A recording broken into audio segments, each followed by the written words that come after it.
Em nome do Pai, e do Filho e do Espírito Santo. Amém. Pedimos a proteção, a intercessão da Virgem Santíssima, Mãe de Deus e Mãe da Igreja, sobre este nosso estudo. Ave Maria, cheia de graça, o Senhor é convosco. Bendita sois vós entre as mulheres, e bendito é o fruto de vosso ventre, Jesus. Santa Maria, Mãe de Deus, rogai por nós, pecadores, agora e na hora de nossa morte. Amém. Em nome do Pai, do Filho e do Espírito Santo. Amém.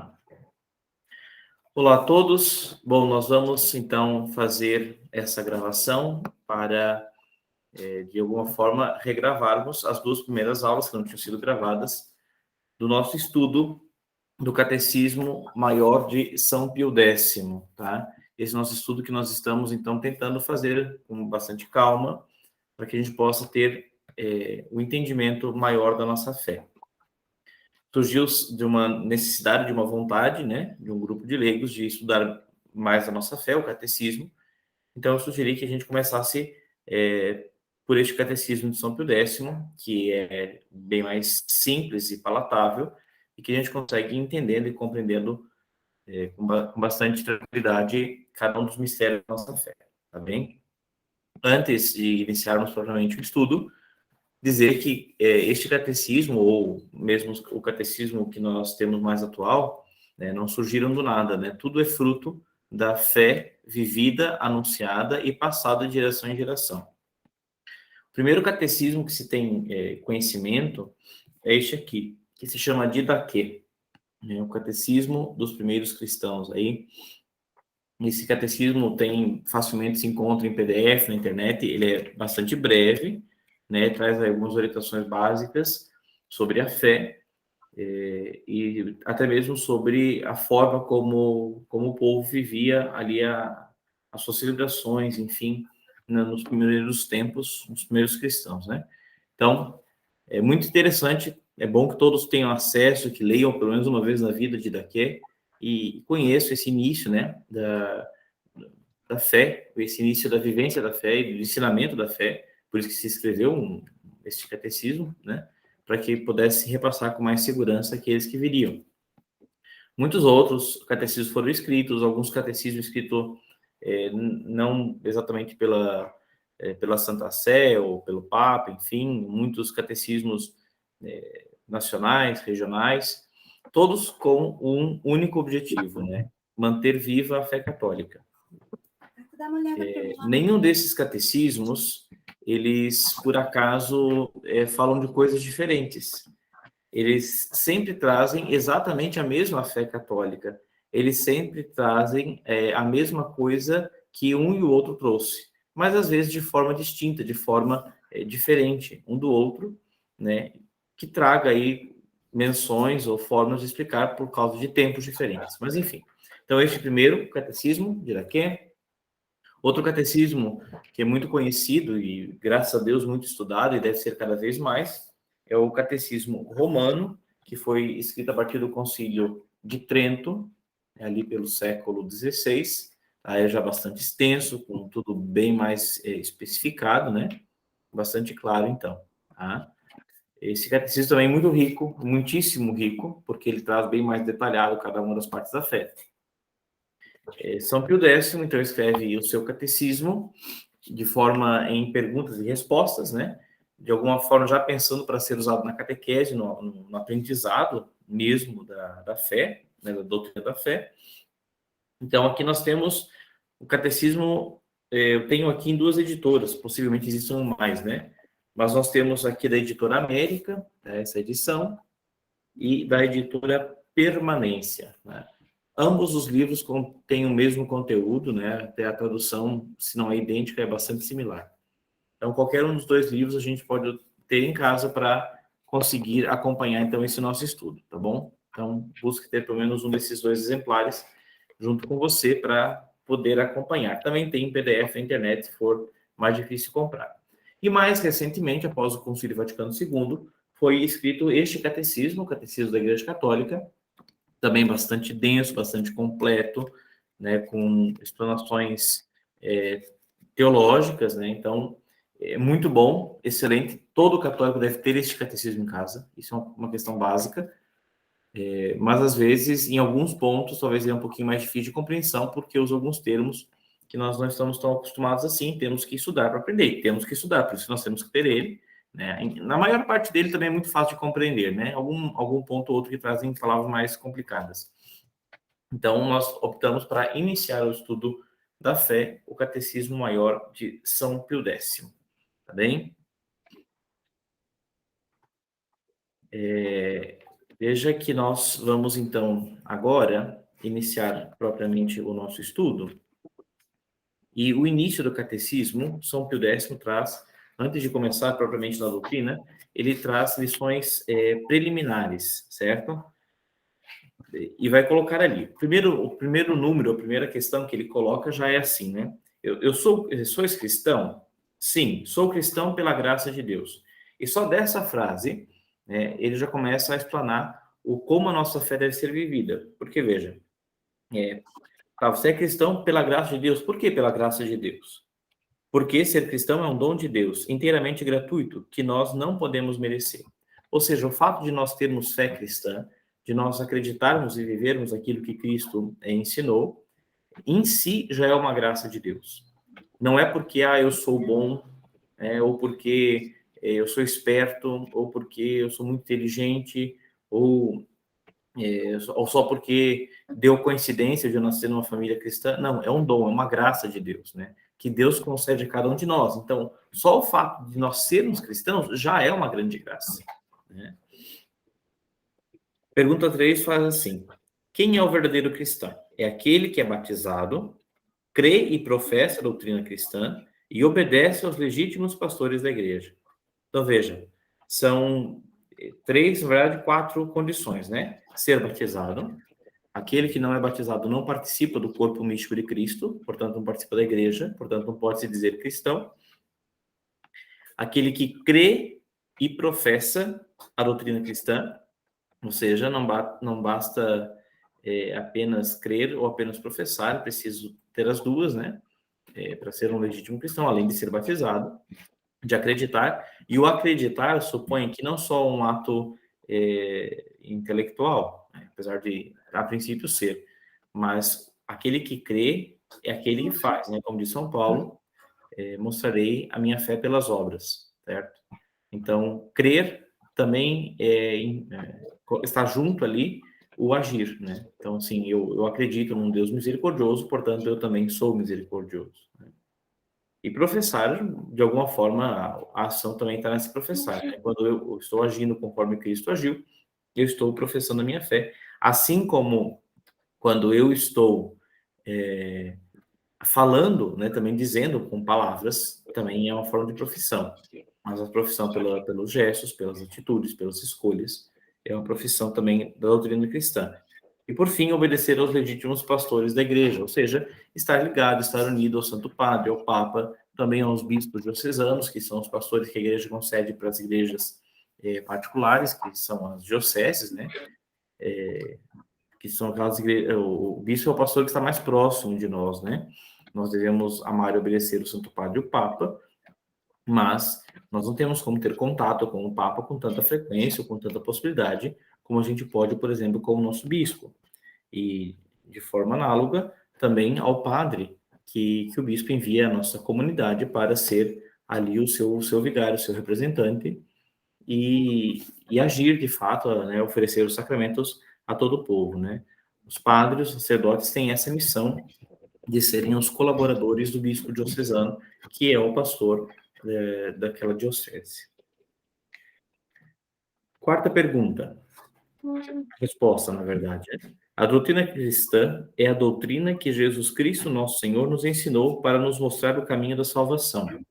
Portanto, a doutrina cristã não foi pensada, criada, inventada por algum papa, por algum concílio, não.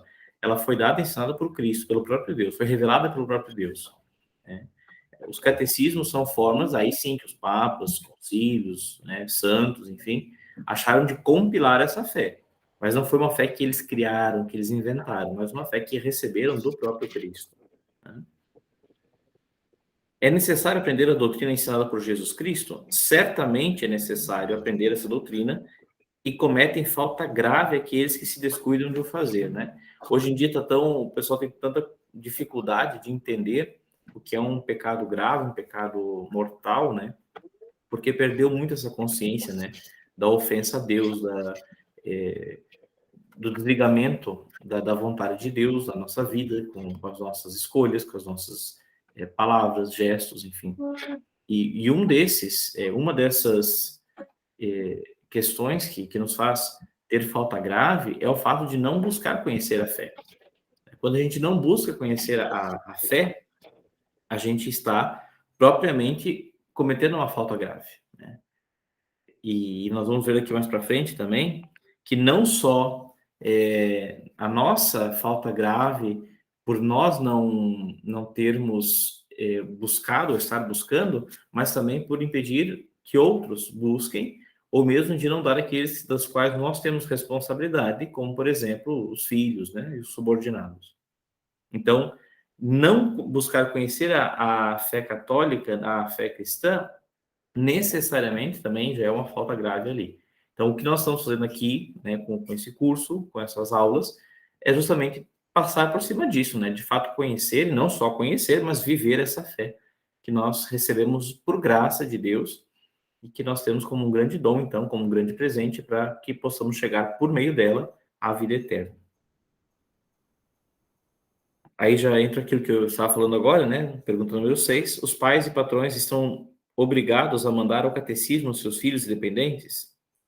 Sim, né? São obrigados a procurar que seus filhos dependentes aprendam a doutrina cristã e são culpados diante de Deus, ou seja, estão em pecado, se desprezarem essa obrigação. Aqui fala de patrões, né? Só para a gente entender isso. É claro que hoje a configuração é um pouco diferente, né? O que não exime alguém que tem um empregado de querer levá-lo para o céu, né? Isso deve fazer independente se é ou não é empregado, mas existia uma época em que, de fato, o empregado ele era dependente do seu patrão, né? Era realmente como um filho, né? O patrão que encontrava ali os meios para que aquela pessoa crescesse, se mantivesse e mesmo estudasse, se fosse o caso, né? Então, era função do patrão também que os seus empregados tivessem acesso à doutrina cristã. Então, além dos filhos, também os empregados nesse sentido. Ou seja, todo aquele que é seu dependente. Aquele que depende de você, isso, claro, primeiro momento, obviamente, os filhos, né? Mas todos os outros que também sejam dependentes, que não sejam seus filhos, também é sua obrigação levá-los e ensiná-los à fé. Pergunta 7. De quem devemos nós receber e aprender a doutrina cristã? Devemos receber e aprender a doutrina cristã da Santa Igreja Católica. Por que da Santa Igreja Católica, né? Por que, então, não de outras igrejas ou de outros meios? Porque essa é a vontade expressa de nosso Senhor Jesus Cristo. Ele disse aos seus apóstolos, aos quais ele constituiu como sacerdotes, ou participantes do seu sacerdócio, do sacerdócio único de Cristo, que eles deveriam ir e evangelizar a todos os povos, batizando-os em nome do Pai, do Filho e do Espírito Santo. Portanto, deu aos apóstolos. E a igreja que é sucessora dos apóstolos, que é apostólica, e que carrega desde da vinda de Jesus a verdade imutável, e é fiel a essa fé, a fé de Pedro, que se chama, nós vamos ver isso um pouquinho para frente quando falarmos do papado, essa fé de que Jesus é o Cristo, Filho de Deus vivo, aquele que deveria nos salvar, e tudo o que vem atrás disso, né? Então, a Igreja Católica que desde sempre manteve, e é responsável, dado por Jesus essa responsabilidade, de ir levar esse conhecimento da fé a todos os povos, e dando a cada um também a graça do batismo, ou seja, a graça de ser cristão. Como é que temos a certeza de que a doutrina cristã que recebemos da Santa Igreja Católica é a verdadeira? Então, volta a essa pergunta, né? Por que, então, por que a Igreja Católica tem a verdadeira? Temos certeza que a doutrina cristã que recebemos da Igreja Católica é verdadeira, porque Jesus Cristo, autor divino dessa doutrina, confiou por meio dos seus apóstolos da Igreja Católica, por ele fundada e constituída mestra infalível e de todos os homens, pretendendo-lhe a sua divina assistência até a consumação dos séculos. Então, isso que o padre já falou antes, né? De que foi passado aos apóstolos, E acrescentando aqui que Jesus prometeu a sua assistência à igreja até a consumação dos séculos, ou seja, até o fim dos tempos. Enquanto este mundo existir, existirá a igreja e ela terá assistência de Jesus Cristo, né? do próprio Deus, conduzida pelo Espírito Santo. Então, as forças do inferno nunca prevalecerão diante da igreja, né?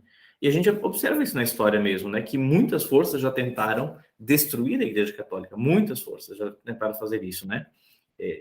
De forma econômica, de forma bélica, de forma doutrinal, como tem acontecido hoje em dia, de forma moral, várias possibilidades e ataques efetivos, né? Para tentar destruir a igreja, porque ela em algum outro momento estava incomodando, atrapalhando, mas nunca houve o fim da igreja e nunca haverá. Por quê? Porque ela é protegida não por homens, mas pelo próprio Deus. É assistida pelo próprio Deus. Pergunta 9. Há mais provas da verdade da doutrina cristã? Resposta. A verdade da doutrina cristã é demonstrada ainda pela santidade iminente de tantos que a professaram e professam, pela heróica fortaleza dos mártires, pela sua rápida e admirável propagação no mundo e pela sua plena conservação através de tantos séculos de muitas e contínuas lutas. Então, veja, além do fato que já seria o suficiente, né, de que foi Jesus que entregou e confiou isso à igreja, e pronto, que Jesus diz está dito, né, ele é a verdade, mas ainda algumas outras coisas, outras provas de que essa doutrina é verdadeira. A primeira é a santidade, né, de pessoas que viveram essa fé. Pessoas que viveram na Igreja Católica e foram fiéis a Deus e têm, de forma eminente, essa vida de santidade, né? A história da igreja é a história dos santos, né? Porque os santos são aqueles que estão unidos ao corpo de Cristo. Quem comete pecado se desliga do corpo de Cristo, portanto, já não está mais dentro do corpo de Cristo, ou seja, da igreja. A igreja é esse corpo místico de Cristo, né? Então, os santos são aqueles unidos ao corpo místico de Cristo, e, portanto, são eles que fazem a história da igreja. A história dos santos é a história da nossa igreja. E então, ele faz ressalto aqui, né, dos santos, entre tantos santos, sobretudo aqui a heróica fortaleza dos mártires, aqueles santos que morreram derramando seu sangue, entregando a sua vida física também ali, por amor a Cristo, né? Sobretudo no início do cristianismo, onde houve de forma violenta muitíssimas mortes para aqueles que acreditavam e professavam a fé cristã. Pela rápida e admirável propagação no mundo, de 12 homens simples, né, a maioria deles pescadores, não se podia imaginar que o mundo inteiro conheceria essa fé, né? E ela é propagada, difundida, não pela força daqueles 12 pobres coitados, mas sim pela força do Espírito Santo que agiu através daqueles 12 e que age até hoje através dos apóstolos, dos sucessores, no caso, né? E de todos os fiéis que assumem essa missão de propagar a fé cristã. Também pela sua plena conservação através de tantos séculos, séculos de muitas e contínuas lutas, né? Como eu disse, muitos ataques contra a fé cristã, em diversas épocas, de formas muito diferentes. E se a gente for estudar, e a gente vai passar isso depois no finalzinho, bem, a última coisa que tem no catecismo é um pouco a história eclesiástica, a história da igreja. Nós vamos ver quantos e quantos ataques a igreja sofreu e ela sempre se manteve de pé. Isso é prova de que não é a proteção humana, porque se fosse, a igreja teria sido destruída há muito tempo, mas sim a proteção divina, que a conserva e que a assiste e que a conduz, né? Número 10. Quantas e quais são as partes principais e mais necessárias da doutrina cristã? E aí nós entramos aqui, feita essa pequena introdução do como nós temos e como devemos ver a fé católica, a divisão, para a gente, uma divisão assim, bem didática mesmo, né, da fé católica. E é claro que isso não é uma divisão de vida, né, que a gente vai ver uma coisa e depois a outra, né, tem que se viver tudo sempre junto, mas para que a gente possa entender, então, tem essas partes principais aí que o catecismo vai tratar. Então, as partes principais e mais necessárias da doutrina cristã são 4. O credo, né, a oração do creio em Deus Pai Todo-Poderoso, o Pai Nosso, e ali, então, está a vida de oração, vida cética, vida de união com Deus, enfim. Nós vamos ver isso para frente. Os mandamentos, os 10 mandamentos da lei de Deus, que foi dado por Deus ainda antes da vinda de Jesus, no Antigo Testamento, a Moisés, e os sacramentos, os 7 sacramentos que foram instituídos por Deus na igreja e que são o caminho de salvação. Então, o credo ensina os principais artigos da nossa fé. O Pai Nosso nos ensina tudo o que devemos esperar de Deus e tudo o que devemos pedir a Ele. Os mandamentos nos ensinam tudo o que devemos fazer para agradar a Deus. Em resumo, amar a Deus sobre todas as coisas, amar ao próximo como a nós mesmos, por amor de Deus. Que é aquilo que está na Sagrada Escritura, né? Quando perguntam dos mandamentos qual seria o maior, e Jesus diz isso, né? Amar a Deus sobre todas as coisas e o próximo como a nós mesmos. Então, esses dois mandamentos ali, o que eu resumo ali, o primeiro mandamento, né? Resume todos os outros. Né? Uma vez que a gente ama a Deus, a gente vai entender o que é esse amor, todos os outros são meio óbvios, né? Também. E o que nos ensina, então, a doutrina dos sacramentos? A doutrina dos sacramentos nos faz conhecer a natureza e o bom uso desses meios que Jesus Cristo instituiu para nos perdoar os pecados, nos comunicar a sua graça e infundir e aumentar em nós as virtudes da fé, da esperança e da caridade. As três virtudes, fé, esperança e caridade, que são virtudes teologais. Quando a gente usa a palavra teologal, ou teólogo, ou teologia, significa theos, vem de Deus, né? Do grego, Deus. E logia, o conhecimento, o estudo, a palavra, né? Então, quando a gente fala de teólogo, é alguma coisa que está voltada para Deus, que é de Deus, né? Então, a virtude teologal é uma virtude que é de Deus, que não é uma virtude humana, é uma virtude que apenas Deus possui e que Ele pode nos dar por sua graça, mas que humanamente a gente não conseguiria chegar a ela sem ali, a ação direta de Deus, né? Então, fé, esperança e caridade. Caridade alguns chamam de amor, né? Que são sinônimos aqui. Então, fé, esperança e amor, ou fé, esperança e caridade, são virtudes teologais. Muito bem.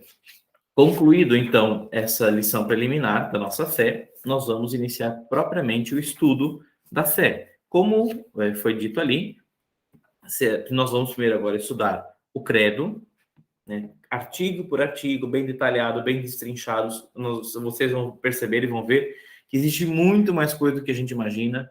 Né? Às vezes a gente reza o credo assim meio atropelado e nem entende direito ou nem percebe o que está rezando. E aqui agora a gente vai entender de fato o que é esse credo, o que é que a gente crê, né? O que é a nossa fé, quais são os artigos da nossa fé. Depois de concluir o estudo do credo, a gente vai estudar o Pai Nosso. Depois do estudo do Pai Nosso, a gente vai estudar os mandamentos. Depois dos mandamentos, a gente vai estudar os sacramentos. Né? Então, isso é a constituição básica ali do catecismo. Depois nós teremos ali a história sagrada, a história eclesiástica, tudo isso para são acréscimo, e algumas outras coisas, questão litúrgica, enfim. Mas o estudo principal do catecismo é baseado, então, nessas quatro partes aqui. Bem? Então, vamos iniciar a primeira parte. Aqueles que têm o catecismo de São Pio X, pode pegar ali o número 15. Aliás, só para já esclarecer, né, aqueles que estão iniciando agora, nós sempre temos, deixa eu pegar aqui os dois para mostrar para vocês, eu acho que é meio parecido até. Isso.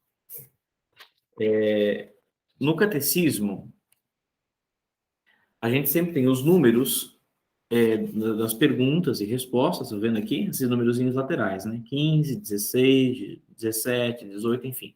As perguntas que a gente vai fazer. Que é diferente do número de página, que está aqui embaixo, certo? Isso, em qualquer catecismo, se não puder, você vai encontrar, claro, que os números do texto em si, eles sempre serão os mesmos, porque eles seguem aquilo que foi escrito por São Pio X, né? Então, o número 15 dessa versão é exatamente a mesma coisa do número 15 desta versão, né? E assim vai. Talvez o número de página pode ser que altere, porque aí é uma questão de edição. Por coincidência, aqui as duas edições estão na página 29, que o número 15, que é o capítulo 1º, do primeiro artigo do credo. Primeiro do credo em geral, aliás, né? Depois eu falo sobre o primeiro artigo. Então, sempre quando a gente fala assim, nós estamos no número 15, é aquelas perguntinhas, não o número da página. Quando eu falar, na página tal, então é a página de baixo. Mas eu vou geralmente me referir ao número, porque as edições podem variar um pouco o número de página, né? Então é mais fácil a gente ir pelo número da pergunta, para a gente se localizar, certo? Então vamos lá. Do símbolo dos apóstolos, a primeira parte ali, então, chamado o credo, nós vamos falar com o capítulo 1º do credo em geral. Então, pergunta número 15. Qual é a primeira parte da doutrina cristã? primeira parte é o símbolo dos apóstolos, chamado vulgarmente de credo. O credo chama-se símbolo dos apóstolos porque é um compêndio das verdades da fé ensinada pelos apóstolos, né? Não se tem certeza, claro, de quando exatamente foi escrito o credo, tal qual a gente reza hoje, mas o credo supõe que se supõe que tenha sido logo no começo, né? Então ali se foi elencado todas a fé. Então quando, por exemplo, a gente teve aqui a escrita da Didaqué, certamente ali já estava constituído o credo, tal qual a gente conhece, que foi aquilo que os apóstolos mesmos ensinaram, né? Ó, a nossa fé basicamente é isso, ó, creio em Deus Pai Todo-Poderoso, é isso, tá? Parte por parte. Existe um outro credo chamado credo niceno-constantinopolitano, que foi um credo que foi escrito a partir daquilo que foi estudado e percebido, entendido e decretado, e, enfim, pelos concílios de Niceia e Constantinopla. Por isso, niceno-constantinopolitano, porque aquilo que teve nos dois concílios foi juntado e foi feito um credo, porque algumas coisas ali tinham tido divergências teológicas, até que a igreja entendeu que de fato era a sua fé, e aí foi necessário então escrever um credo um pouquinho mais extenso, mais detalhado, vamos dizer assim, mais explicado, para ficar mais claro qual era a fé católica, né? Depois a gente pode ver com detalhes um pouco melhor, né? Mas, por exemplo, no credo apostólico, fala assim: creio na Igreja Católica, né? Aí lá no credo niceno fala, né? Creio na Igreja una, santa, católica e apostólica. Para especificar bem que essa Igreja Católica, ela é uma, ela não é dividida, ela é santa, ou seja, aqueles que estão em união com o corpo de Cristo são os santos. O que há de pecado não está na igreja, não é da igreja. É católica, portanto, ela é de todos, é universal, de todo mundo, todo o globo terrestre. Una, santa, católica e apostólica, porque veio dos apóstolos, né? Tá bem, isso é assunto lá para frente quando a gente chegar nesse momento. Só para que vocês entendam, então, que existem esses dois símbolos, né? O símbolo dos apóstolos, que é esse credo mais breve, que geralmente a gente reza com mais frequência, e o símbolo niceno-constantinopolitano, que é exatamente a mesma fé, só que de forma um pouquinho mais detalhada, tá bom? Mas aqui a gente vai estudar o símbolo dos apóstolos. Quantos artigos tem o credo, nesse símbolo dos apóstolos? O número 18 vai nos dar ali a divisão dos artigos, né? Artigo é cada parte do credo, né? Assim, bem separado para a gente poder estudar também de forma bastante didática, né? Então, ali são os 12 artigos, as 12 partes, né? Primeiro, creio em Deus Pai Todo-Poderoso, Criador do céu e da terra. Segundo, em Jesus Cristo, seu único Filho, nosso Senhor. Terceiro, foi concebido pelo poder do Espírito Santo, nasceu da Virgem Maria. Quarto, padeceu sob o poder de Pôncio Pilatos, foi crucificado, morto e sepultado. Quinto, desceu aos infernos, ou a mansão dos mortos, que é a mesma coisa. Infernos, no plural, e mansão dos mortos é a mesma coisa. Inferno, no singular, é outra coisa. Então, desceu, vamos falar como a gente está mais acostumado, né? Desceu à mansão dos mortos ao terceiro dia, ressurgiu dos mortos. Sexto, subiu ao céu e está sentado à direita de Deus Pai Todo-Poderoso. Sétimo, de onde há de vir a julgar os vivos e os mortos. Oitavo, creio no Espírito Santo. Nono, na Santa Igreja Católica, na comunhão dos santos. Décimo, na remissão dos pecados. 11º, na ressurreição da carne. 12º, na vida eterna. Amém. Muito bem. O que quer dizer a palavra credo, eu creio, que a gente fala no começo então dessa oração? A palavra credo, eu creio, quer dizer eu tenho por absolutamente verdadeiro tudo o que nestes 12 artigos se contém, e o creio mais firmemente do que se o visse com os meus olhos, porque Deus, que não pode enganar-se nem enganar-nos, revelou essas verdades à Santa Igreja Católica, e por meio dela as revela também a nós. Portanto, quando eu falo creio em Deus Pai, quando eu falo assim, creio, eu creio em, e falo toda essa oração, os 12 artigos, estou dizendo isso, que eu tenho absoluta certeza de que todas esses 12 artigos, essas 12 coisas que eu estou falando ali, são verdades absolutas. Por quê? Porque foram ensinadas pelo próprio Deus. E Deus não engana e nem se engana. Então, aquilo que Deus fala é verdadeiro, é fato e é por toda a eternidade, não por um período de tempo, mas sempre é e sempre será assim. Tá? Então, por isso que quando a gente diz a palavra, veja que só essa primeira palavra que a gente fala na oração já carrega uma grandeza maior do que a gente possa imaginar ou talvez pensar, né? Creio em, poxa, então eu estou colocando toda a minha razão, todo o meu entendimento, toda a minha vontade, todo o meu, tudo que eu sou, né? Ali, dizendo, isto é o que eu realmente acredito. Mais do que se eu pudesse ver com os próprios olhos, diz aqui, né? Ou eu não posso ver a ressurreição da carne, por exemplo, que é um dos artigos. Mas eu creio que isso é real. Eu creio que é, há a ressurreição. Por quê? Porque eu vi? Não, porque Deus disse que há. E por isso eu creio. Nós vamos estudar isso depois com calma, o que significa isso aí. Mas, enfim, é isso, né? Tá? Número 20. O que contém os artigos do credo? Os artigos do credo contêm tudo o que de mais importante devemos crer acerca de Deus, de Jesus Cristo e da igreja, sua esposa. É muito útil, é utilíssimo rezar frequentemente o credo, para imprimirmos cada vez mais no coração as verdades da fé. Quanto mais a gente vai repetindo essas palavras, mais a gente vai internalizando e gravando no nosso coração, na nossa alma, no nosso entendimento, na nossa vontade, essas verdades de fé. Então, é muito bom, é necessário, é útil que se reze com muita frequência essa oração durante o dia, né, durante as semanas, para que isso vá adentrando nossa inteligência, adentrando nossa vontade, adentrando a nossa pessoa, e aquilo vai ficando marcado, cravado e gravado na alma, de tal forma que nada vai poder mais abalar essa fé. Então, a oração do credo, ela é muito útil. Muito bem. Falado do credo em geral, então, essa divisão, sobretudo ali dos artigos, nós vamos agora, artigo por artigo, estudar, certo? Capítulo 2º, do primeiro artigo do credo, número 22, pergunta 22. Então, o primeiro artigo é de Deus Pai e da criação, né? Só para lembrar o que diz o primeiro artigo. Creio em Deus Pai Todo-Poderoso, Criador do céu e da terra. Então, vamos lá. Pergunta 22. O que nos ensina o primeiro artigo do credo? Creio em Deus Pai Todo-Poderoso, Criador do céu e da terra. Resposta. O primeiro artigo do credo nos ensina que há um só Deus, o qual é todo-poderoso e criou o céu e a terra e todas as coisas que no céu e na terra se contêm, isto é, todo o universo. Deus é o criador de todas as coisas. Deus é o criador de todas as coisas. Isso não pode residir dúvida dentro de nós. Alguns podem dizer assim, mas teve o evolucionismo, mas teve o Big Bang, mas isso aqui. Olha, primeiro, isso são suposições, não são ciências consolidadas, até porque não tem como você voltar no passado e ver se realmente teve um Big Bang, uma coisa estourou.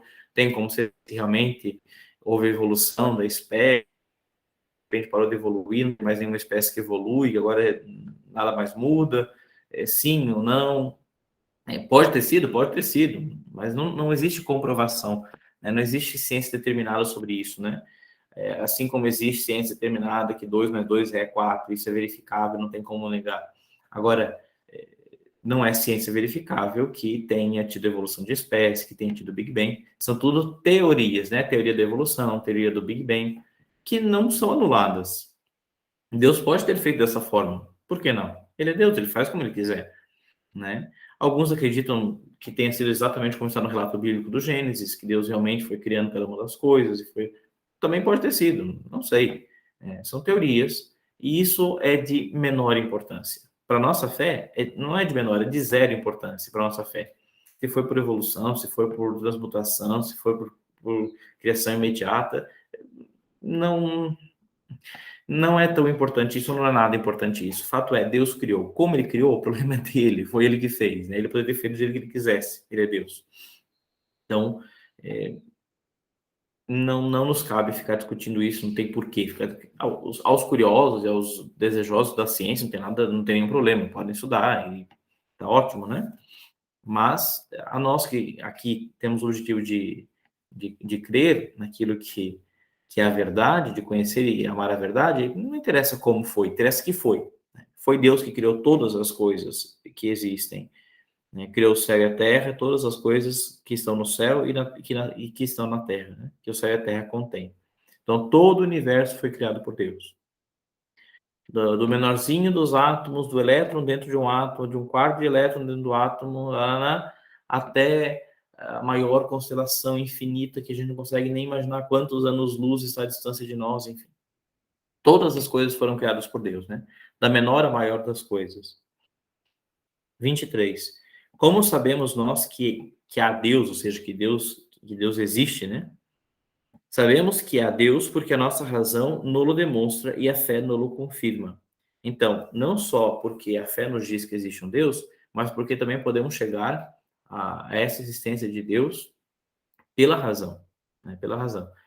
E um dia nós vamos estudar aqui com bastante calma as 5 vias da existência de Deus de Santo Tomás de Aquino, tá? Que é a forma mais clássica de mostrar por meio da razão a existência de Deus, sem considerar a fé, sem aquilo que foi revelado, aquilo que não pode ser visto, que não pode ser provado, pela simples razão, pela simples comprovação de fatos, a gente consegue perceber que Deus existe, né? Nós vamos ver isso, se Deus quiser, mais para frente, tá bem?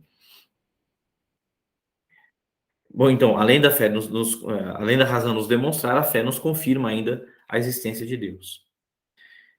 Mas, bom, no artigo fala, creem em Deus Pai. Duas coisas, mas ele fala que Deus é Pai. Por que se dá esse nome de Pai a Deus? Resposta.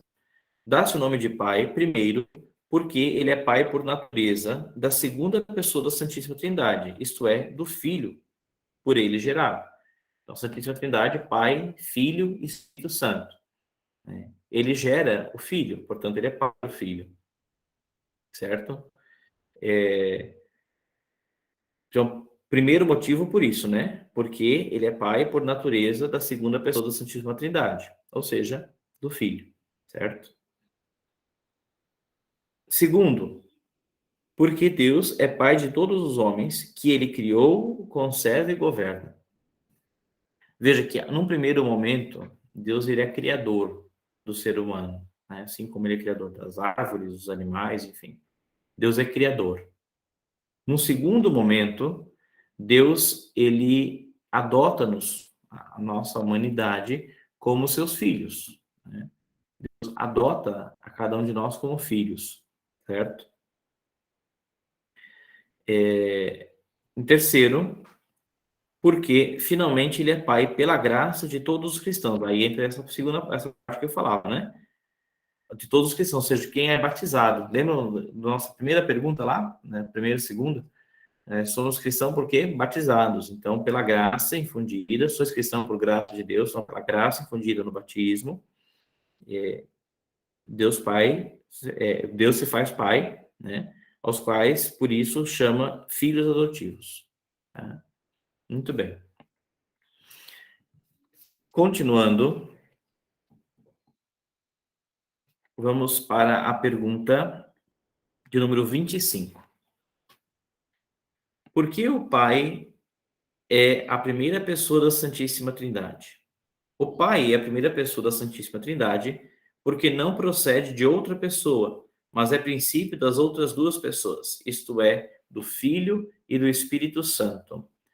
Ou seja, o Pai, ele... É que assim, é complicado a gente falar isso sem a noção de tempo, né? Porque o tempo também é uma criação de Deus, né? Então, o que existiu antes da criação? Não tem antes da criação. O tempo é uma criação de Deus. Deus ele é eterno. Para Deus, passado, presente e futuro é a mesma coisa. Para ele não existe o tempo. Ele criou o tempo.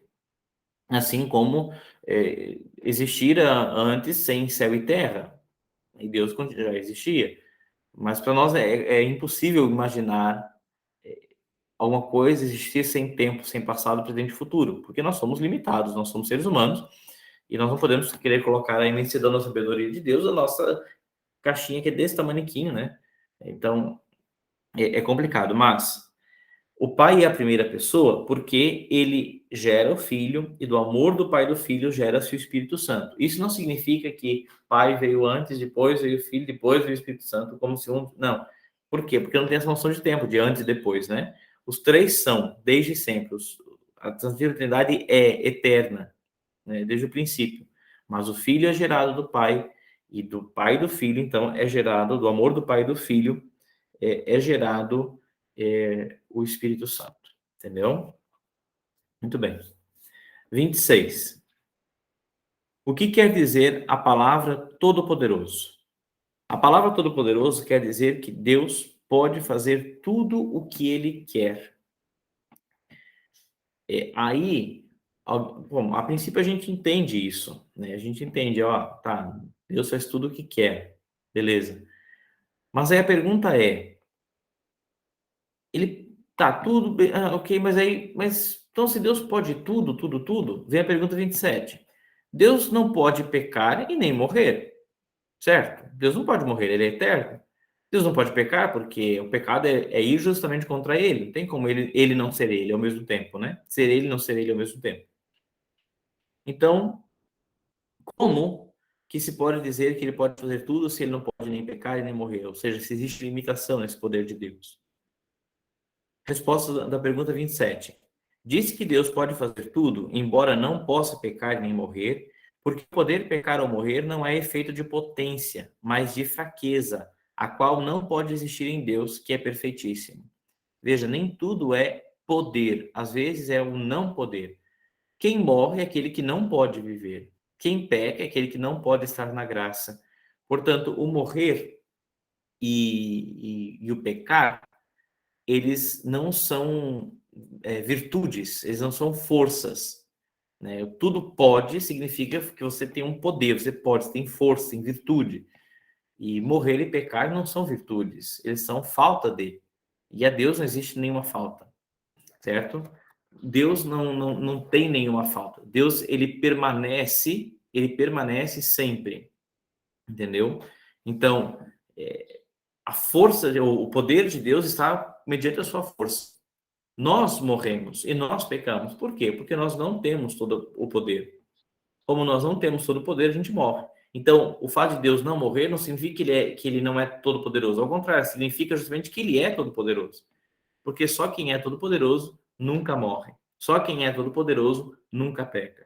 Porque não comete fraquezas. E como diz aqui o nosso texto, na qual, na fraqueza, no caso, não pode existir em Deus. Por quê? Porque Deus ele é perfeitíssimo. Certo?